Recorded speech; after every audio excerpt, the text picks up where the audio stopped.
गाड़ियों के side mirror पर वो चेतावनी क्यों लिखी होती है कि objects in the mirror are closer than they appear?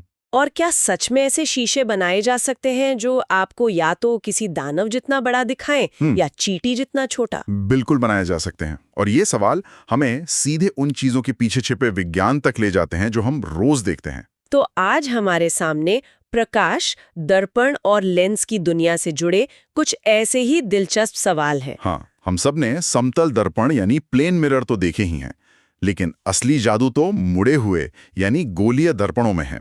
आज की हमारी बातचीत का मकसद इन्हीं जादुई दर्पणों के पीछे के राज को खोलना है। तो चलिए फिर इस विषय की गहराई में उतरते हैं। इसकी शुरुआत एक कहानी से करते हैं जो इन अनोखे दर्पणों के रहस्य को बड़े अच्छे से सामने लाती है। ठीक है। हमारे स्रोत में मीना नाम की एक लड़की की कहानी है। वो अपने परिवार के साथ एक विज्ञान केंद्र जाती है और वहां उसका सामना कुछ बहुत ही अजीब मुड़े हुए दर्पणों से होता है। एक दर्पण के सामने खड़े होते ही उसे अपना चेहरा इतना बड़ा दिखता है कि वो हैरान रह जाती है। लेकिन यहाँ एक और अजीब बात होती है। उसी दर्पण में थोड़ी दूर खड़ा उसका भाई उसे उल्टा नजर आता है। उल्टा मतलब सिर नीचे और पैर ऊपर? हाँ, बिल्कुल वैसा ही। सोचिए उस बच्ची के लिए ये कितना कंफ्यूजिंग रहा होगा। यकीनन एक ही शीशा और दो लोगों को इतनी अलग अलग तरह से दिखा रहा है। बिल्कुल। और फिर वो एक दूसरे दर्पण के पास जाती है जिसमें उसे अपना पूरा शरीर एकदम छोटा और पतला सा दिखाई देता है। अब मीना पूरी तरह उलझन में है। जाहिर सी बात है। उसने स्कूल में पढ़ा था कि दर्पण में प्रतिबिंब हमेशा सीधा और वस्तु के बराबर आकार का बनता है, लेकिन यहाँ तो सब कुछ उल्टा पुल्टा हो रहा था। मीना की यही उलझन एक तरह से गोलीय दर्पणों की सबसे बड़ी खासियत है। उसने जो भी सीखा था वो समतल दर्पणों के बारे में था। सही। लेकिन जैसे ही आप दर्पण की सतह को समतल की जगह अंदर या बाहर की ओर मोड़ देते हैं, यानी वक्रित कर देते हैं, प्रतिबिंब की पूरी दुनिया ही बदल जाती है। अच्छा, यहीं से दो तरह के दर्पण सामने आते हैं, अवतल यानी कॉनकेव और उत्तल यानी कॉन्वेक्स। मीना ने जो देखा वो इन्हीं दो का कमाल था। इसे समझने का एक बहुत ही आसान तरीका हमारे स्रोतों में दिया गया है। मतलब कोई भी अपनी रसोई में इसे आजमा सकता है। हाँ, एक चमकदार स्टील का चम्मच। बिल्कुल। ये सबसे बेहतरीन उदाहरण है। मैं तो हमेशा कहता हूँ कि ये 5 सेकंड का प्रयोग आपको भौतिकी का एक पूरा अध्याय समझा सकता है। तो जब आप चम्मच के भीतरी धसे हुए हिस्से में अपना चेहरा देखते हैं तो क्या होता है? चेहरा उल्टा दिखाई देता है। ये बिल्कुल वैसा ही है जैसा मीना के भाई के साथ हुआ था। सही। और अब चम्मच को पलट दीजिए, उसके बाहरी उभरे हुए हिस्से में देखिए। चेहरा सीधा है लेकिन हाँ, बहुत छोटा दिख रहा है। ये वैसा ही है जैसा मीना को दूसरे दर्पण में खुद का शरीर दिखा था। देखा, एक ही चम्मच में आपको दोनों तरह के गोलीय दर्पण मिल गए। कमाल है। तकनीकी भाषा में कहें तो चम्मच का अंदर की ओर धसा हुआ हिस्सा अवतल दर्पण की तरह काम करता है, कॉनकेव मिरर। हाँ, और बाहर की ओर उभरा हुआ हिस्सा उत्तल दर्पण की तरह, मतलब कॉन्वेक्स मिरर। सतह का यही घुमाव तय करता है कि प्रकाश टकराने के बाद कहाँ जाएगा और प्रतिबिंब कैसा बनेगा। ये तो बहुत आसान हो गया। लेकिन मेरे मन में एक सवाल आ रहा है, क्या ये दर्पण वाकई किसी खोखले कांच के गोले को काटकर बनाए जाते हैं? नाम से तो ऐसे लगता है गोलीय दर्पण। अरे ये तो बहुत बढ़िया सवाल है और इसका जवाब काफी दिलचस्प है। पहले ऐसा सोचा जाता था, लेकिन असल में ऐसा नहीं होता। अच्छा। सोचिए, एक बड़े कांच के खोखले गोले को बनाना, फिर उसे काटना और उसकी सतह को एकदम सटीक रखना, ये बहुत मुश्किल काम है। हाँ, ये तो है। आज के समय में इन्हें बनाने की तकनीक ज्यादा एडवांस्ड है। एक समतल कांच का टुकड़ा लिया जाता है और उसे बहुत ही सावधानी से घिसकर और पॉलिश करके एक वक्र सतह बनाई जाती है। मतलब समतल से घुमावदार बनाया जाता है, ना कि घुमावदार को काटा जाता है। बिल्कुल, और ये बहुत जरूरी है क्योंकि इस प्रक्रिया से हम दर्पण को एकदम सही आकार दे पाते हैं। सतह तैयार हो जाने के बाद उस पर एल्यूमिनियम या चांदी जैसी किसी चमकदार परत को चढ़ाया जाता है और बस आपका गोलीय दर्पण तैयार है। एक मिनट, यहाँ कुछ कंफ्यूजिंग है। जब मीना ने अवतल दर्पण में देखा, मतलब चम्मच के अंदरूनी हिस्से जैसे दर्पण में, तो उसे अपना चेहरा बड़ा दिखा, पर उसके भाई को वो उल्टा दिखा रहा था। एक ही दर्पण दो बिल्कुल अलग तरह के प्रतिबिंब कैसे बना सकता है? आपने मुद्दे की बात पकड़ ली। यहीं पर गोलीय दर्पण का असली रहस्य छिपा है, दूरी। दूरी? हाँ, प्रतिबिंब कैसा बनेगा ये सिर्फ दर्पण के प्रकार पर ही नहीं, बल्कि वस्तु और दर्पण के बीच की दूरी पर भी बहुत ज्यादा निर्भर करता है। स्रोत में एक और प्रयोग का जिक्र है। हाँ, बताइए उसके नतीजे क्या थे? जब एक खिलौने को अवतल दर्पण के बहुत पास रखा जाता है तो उसका प्रतिबिंब सीधा और बड़ा बनता है, जिसे हम मैग्नीफाइड कहते हैं। ये ठीक वैसा ही है जैसा मीना को अपना चेहरा बड़ा दिखा था।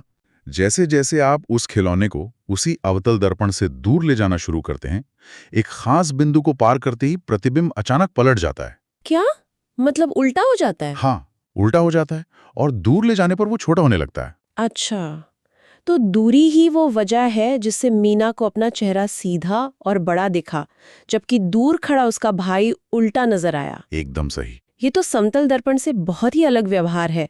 वो तो हमेशा एक जैसा प्रतिबिंब बनाता है। सही कहा। और अगर उत्तल दर्पण की बात करें, जो चम्मच का बाहरी हिस्सा है, तो उसका व्यवहार ज्यादा सीधा साधा है। वो कैसे? उसके सामने आप खिलौने को कहीं भी रखें, पास या दूर, प्रतिबिंब हमेशा सीधा और वस्तु से छोटा ही रहेगा। हाँ, वस्तु को दूर ले जाने पर प्रतिबिंब और भी छोटा होता जाता है, लेकिन वो कभी उल्टा नहीं होता। तो अब समझ में आया कि इन दर्पणों का इस्तेमाल कहाँ और क्यों होता होगा। इनके ये अनोखे गुण ही इन्हें इतना उपयोगी बनाते हैं। बिल्कुल। चलिए, अवतल दर्पण से शुरू करते हैं। टॉर्च और गाड़ियों की हेडलाइट्स में इसका इस्तेमाल तो हम सबने देखा है। हाँ, और वहां इसका काम चीजों को बड़ा दिखाना नहीं, बल्कि प्रकाश को एक जगह इकट्ठा करके दूर तक फेंकना है। अच्छा। अवतल दर्पण का एक मुख्य गुण है प्रकाश को एक बिंदु पर केंद्रित करना, यानी कन्वर्ज करना। जब आप टॉर्च में बल्ब को दर्पण के ठीक पास रखते हैं, तो दर्पण उससे निकलने वाली रोशनी को परावर्तित करके एक पावरफुल बीम में बदल देता है ना? बिल्कुल, एक शक्तिशाली समानांतर किरणपुंज में, जो अंधेरे को चीरती हुई दूर तक जाती है। लेकिन दंत चिकित्सक भी तो अवतल दर्पण का ही इस्तेमाल करते हैं। उनका मकसद तो दूर तक रोशनी फेंकना नहीं होता। बहुत बढ़िया पॉइंट। ये दिखाता है कि एक ही दर्पण का इस्तेमाल कितनी चतुराई से किया जा सकता है। दंत चिकित्सक जब आपके दांतों की जांच करते हैं, तो वे एक छोटे अवतल दर्पण को दांत के बहुत पास लाते हैं। ओ, पास लाते हैं। हाँ, याद है हमने क्या कहा था? जब वस्तु अवतल दर्पण के बहुत पास हो, तो प्रतिबिंब कैसा बनता है? सीधा और बड़ा। बिल्कुल।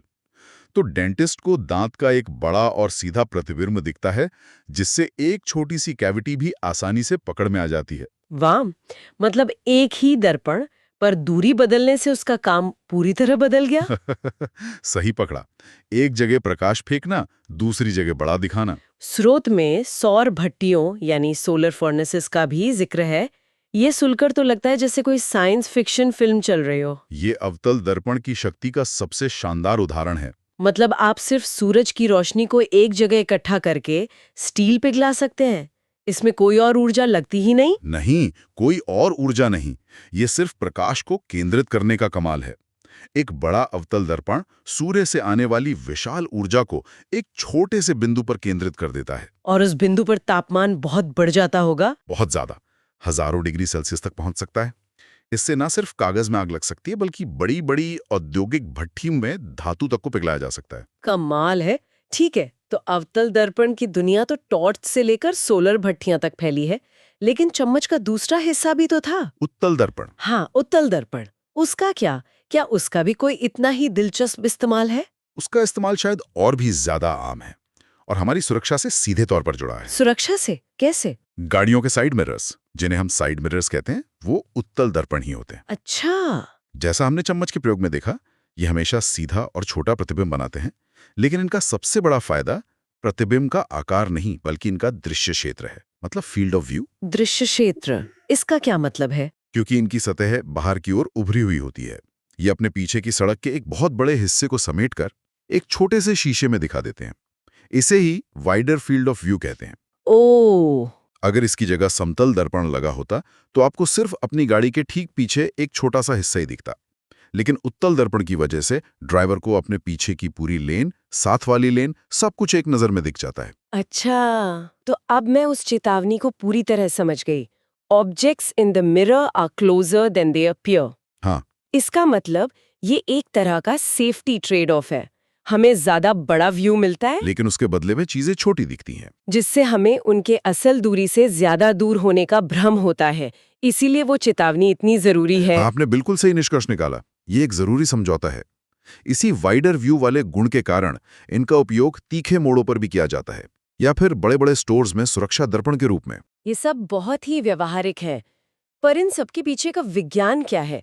प्रकाश ऐसा व्यवहार क्यों करता है?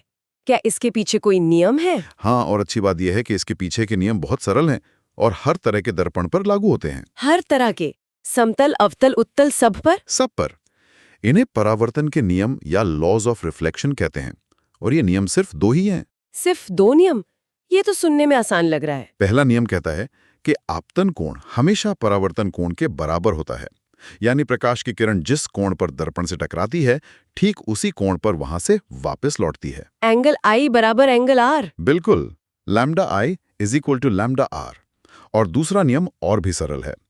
ये कहता है कि आने वाली किरण, टकराकर जाने वाली किरण और सतह पर खींचा गया अभिलंब, ये तीनों हमेशा एक ही समतल में होते हैं। ठीक है, ये नियम समतल दर्पण के लिए तो सीधे सीधे समझ आते हैं, लेकिन एक मुड़ी हुई सतह पर ये कैसे काम करता है? वहां तो हर बिंदु पर सतह का कोण अलग होता है। यहीं पर ज्यामिति का जादू काम आता है। नियम वही रहते हैं, बस सतह का आकार परिणाम बदल देता है। कैसे? गोलीय दर्पण की सतह क्योंकि घुमावदार होती है, इसलिए उसके हर बिंदु पर अभिलंब की दिशा अलग अलग होती है। अब अवतल दर्पण की कल्पना कीजिए। जब समानांतर किरणें आकर उसके अलग अलग बिंदुओं से टकराती हैं तो हर बिंदु पर अलग अलग कोण वाला अभिलंब उन्हें इस तरह से परावर्तित करता है कि वे सारी किरणें एक ही बिंदु पर आकर मिल जाती हैं। और इसी को कन्वर्ज होना कहते हैं? सही। और उत्तल दर्पण में इसका ठीक उल्टा होता होगा। हाँ। बिल्कुल। उत्तल दर्पण की सतह बाहर की ओर उभरी हुई है, इसलिए उसके अभिलंब बाहर की ओर फैले होते हैं। जब समानांतर किरणें उसे टकराती हैं तो परावर्तित होने के बाद वो और भी ज्यादा फैल जाती हैं। इसे डाइवर्ज होना कहते हैं। तो नियम सिर्फ 2 ही हैं, लेकिन सतह की ज्यामिति ही ये तय करती है कि किरणें मिलेंगी या फैलेंगी। और प्रतिबिंब कैसा बनेगा? तो अगर मैं पूरी बात को संक्षेप में कहूं, तो हमारी रसोई का चम्मच असल में एक फिजिक्स लैब है। हाँ हाँ, कह सकते हैं। उसका अंदरूनी हिस्सा यानी अवतल दर्पण चीजों को पास लाने पर बड़ा दिखा सकता है और प्रकाश को केंद्रित कर सकता है, जिसका इस्तेमाल डेंटिस्ट से लेकर सौर ऊर्जा तक में होता है। और उसका बाहरी हिस्सा यानी उत्तल दर्पण हमेशा एक छोटा और सीधा प्रतिबिंब बनाकर हमें एक व्यापक नजारा देता है, जो हमारी कारों में सुरक्षा के लिए बेहद जरूरी है। और ये सब कुछ परावर्तन के बस 2 सरल नियमों पर टिका है। बिल्कुल। सतह का घुमाव ही इन सभी विविध और उपयोगी प्रभावों को जन्म देता है। वाकई दिलचस्प है ये सोचना कि हमारे आसपास की इतनी सारी तकनीक, हमारी सुरक्षा और सुविधा बस प्रकाश के इन 2 मूल नियमों का ही नतीजा है। बिल्कुल। और यहाँ एक विचार मैं श्रोताओं के लिए छोड़ना चाहता हूँ। बताइए। स्रोत में बताया गया है कि आधुनिक दूरबीनों मतलब टेलीस्कोप्स में एक बड़ा अवतल दर्पण होता है।